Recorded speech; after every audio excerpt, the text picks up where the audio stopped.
중국에서 LPR을 인하했습니다. 론 프라임 레이트, 우리나라 말로는 대출 우대 금리라고 하는데요. 실질적인 중국의 기준 금리 역할을 해왔죠. 오늘은 중국 이야기를 샤프시터 박문아님 아버지와 함께 나눠보도록 하겠습니다.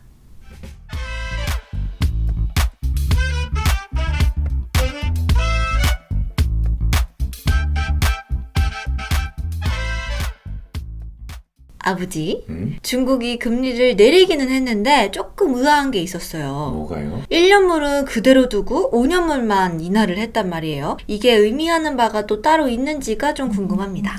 그건 별건 아니고 각 나라마다 금리에 좀 특성이 있어. 미국 같은 경우 2년물이 단기물 그리고 연준의 생각을 많이 반영한다라고 예전에 네가 얘기했잖아. 10년물은 장기물, 시장금리를 많이 반영한다. 근데 중국은 단기물이 1년물 그리고 장기물이 5년물을 반영한다고 보면 돼. 그런데 이제 요번에 단기물은 그냥 놔두고 장기물만 인하를 했잖아. 15베이스 포인트. 이건 뭐냐면 그 5년물이 중국 부동산 대출 금리하고 연동이 돼 있다고. 그 말은 뭐냐면 부동산 경기를 좀 더 부양시키겠다라는 의미를 가지고 있는 거야. 내가 거기까지는 사실 생각을 해봤거든. 근데 사실 그래서 조금 더 이해가 안 가는 게 중국에서의 부실은 대부분 다 부동산이랑 관련이 있잖아요. 대출 잔액이 전체 GDP의 절반이나 되니까 실제로 정부가 부동산 관련 대출을 줄이는 바람에 대형 디벨로퍼들이 부도가 나기도 했었죠. 헝다그룹도 작년 내내 디폴트 관련 뉴스의 중심이었지만 사실 중소형 디벨로퍼들은 알게 모르게 굉장히 부도가 많이 났었어요. 화샤, 싱푸 등 작년에만 무려 270여 개의 디벨로퍼들이 부도가 났었는데요. 이처럼 일부 기업들의 희생이 따르더라도 부동산에 서려있는 부실을 제거하자는 것이 수년 동안 중국 정부의 기본 정책이었죠. 순부채 비율 100% 이하, 자산 부채 비율 70% 이하, 연말까지 현금성 자산 2배 이상 확대 조치 등 소위 3대 레드라인 정책을 발표한 것이 엊그젠데 다짜고짜 부동산 경기를 부양을 하겠다는 게 사실 저는 조금 이해가 안 가기는 해요. 네 말이 맞아. 지난 2016년도 방주불초라고 얘기 들어봤지. 주택은 주거용이지 투기용이 아니다라는 것이 방주불초인데 그때부터 중국 정부의 기본적인 정책이 좀 이렇게 부동산 쪽으로 압박하는 쪽이었기 때문에 거의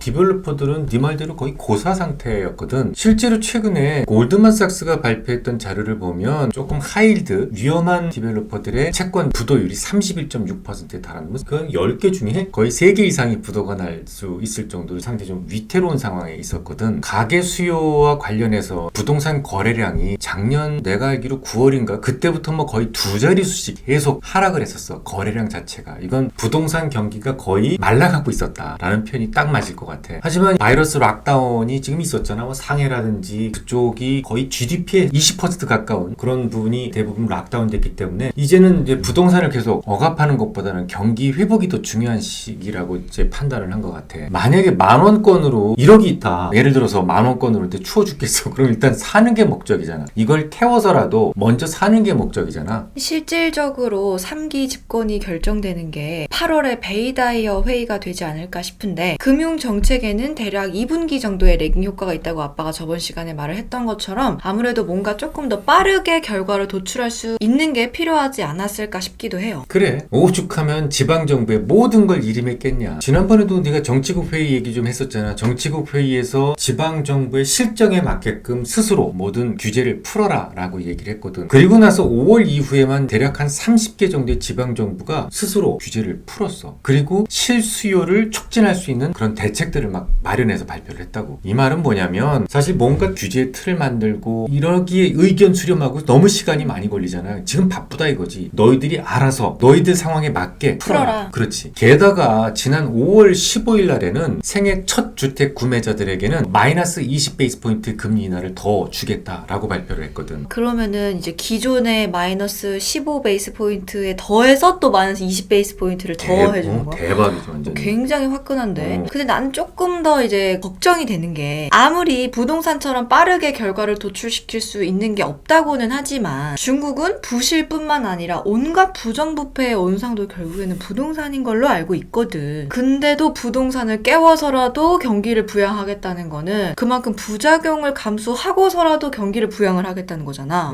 그렇다고 볼 수 있지. 심지어 지난 16일 날에는 컨트리 가든, 룽후, 메디부동산 이렇게 3개 업체 디벨로퍼들한테 시범 사업자로 지정을 했어. 이 시범 사업 사업자로 지정했다는 것은 무슨 얘기냐면 미안으로 채권을 발행을 하잖아. 그럴 때 기관으로부터 보증을 받게 되는 거야. 민영 개발 기업들인데도. 그렇지. 뭐 거의 정부 보증이라고 할 수 있는 거지. 이쯤 되면 중국의 부동산 개발 업체들은 거의 제재로부터 벗어났다. 이렇게 판단해도 될 것 같아. 그러니까 시진핑의 입장에서 본다면 조금 급하긴 할 것 같은 게 요즘 또 리커창을 중심으로 공청단의 움직임이 좀 예사롭지 않다는 말도 조금 들리고 있으니까. 소문이. 지난 베이다이어 회의에서는 공청단이 왜 이렇게 발음이 안 되니?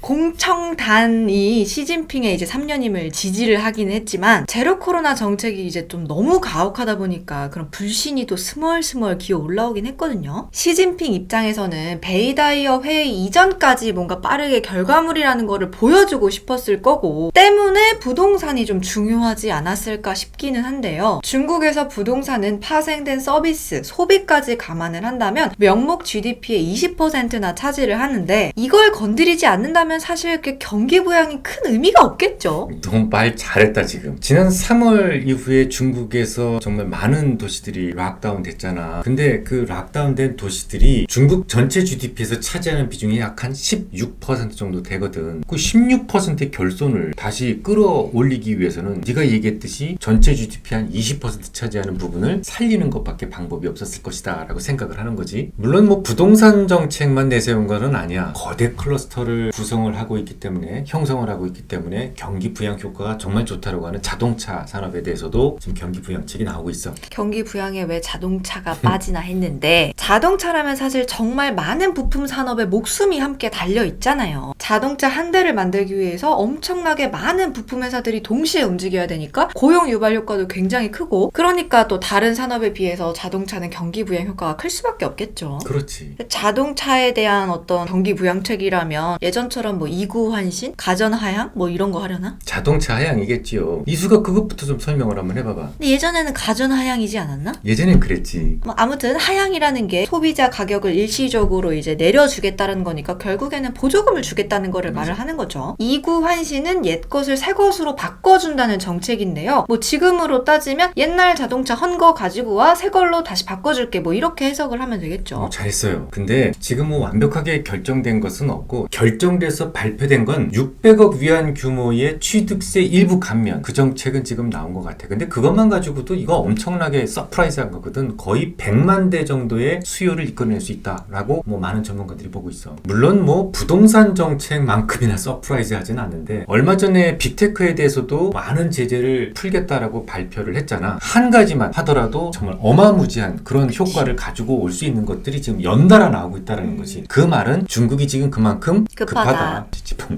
그러면 이제 정리를 조금 해볼게요. 시진핑은 예기치도 못한 바이러스로 인해서 약간 몰리고 있는 것 같은데요. 최근 상하이방과 공청단이 함께 힘을 모으고 있다는 소식도 간간히 들리고 있고요. 뭐 중국의 정치판은 워낙 언론에 노출이 적기 때문에 접하기가 쉽지가 않죠. 거의 없다고 봐야지. 정치와 관련된 얘기는 아예 그냥 다 입 다물고 있으니까. 시진핑의 3년임이 이제 거의 확정되었다고는 하지만 적어도 8월에 베이다이어 회의까지는 뭔가 성과를 보여줘야 한다는 점에서 중국의 경기 부양 의지가 여느 때보다 강할 수밖에 없을 것 같습니다. 모기지 금리 인하 정책도 대략 1개에서 2개 분기 이내에 효과가 드러난다는 점, 자동차에 대한 보조금 정책도 직접적인 경기 부양 효과가 크다는 점에서 중국의 경기 부양 의지를 읽어낼 수 있겠네요. 물론 뭐 미국이 중국을 압박하는 차원에서 IPEF라든지 이런 것들을 지금 계속 가동시키고 있잖아. 쿼드라든지. 하지만 바이든이 직접 거론 여러 번 했을 만큼 지금 이 중국의 관세에 대해서 일부 완화될 조짐도 있거든. 그렇다면 뭐 지금까지 낙폭이 좀 과대했던 중국의 빅테크라든지 자동차와 관련된 부품과 관련된 그런 종목들이라든지 소부장이라고 그러지. 부품주, 뭐 소재 관련주, 장비 관련주 이런 것들에 대해서는 계속 좀 관심을 가져봐도 좋을 것 같다라고 보고 있어. 자, 오늘은 중국의 정책적인 내용들을 함께 살펴봤는데요. 중국의 기준금리 인하 소식은 들었지만 왜 굳이 장기물만 내리는 거지에 대한 궁금증이 있으셨던 분들에게는 충분한 답변이 되지 않았을까 싶습니다. 오늘도 유익하셨다면 좋아요, 구독 누르는 거 잊지 마시고요. 저희는 다음 시간에 또 함께 찾아뵙도록 하겠습니다. 그럼 안녕. 잘하지? 응.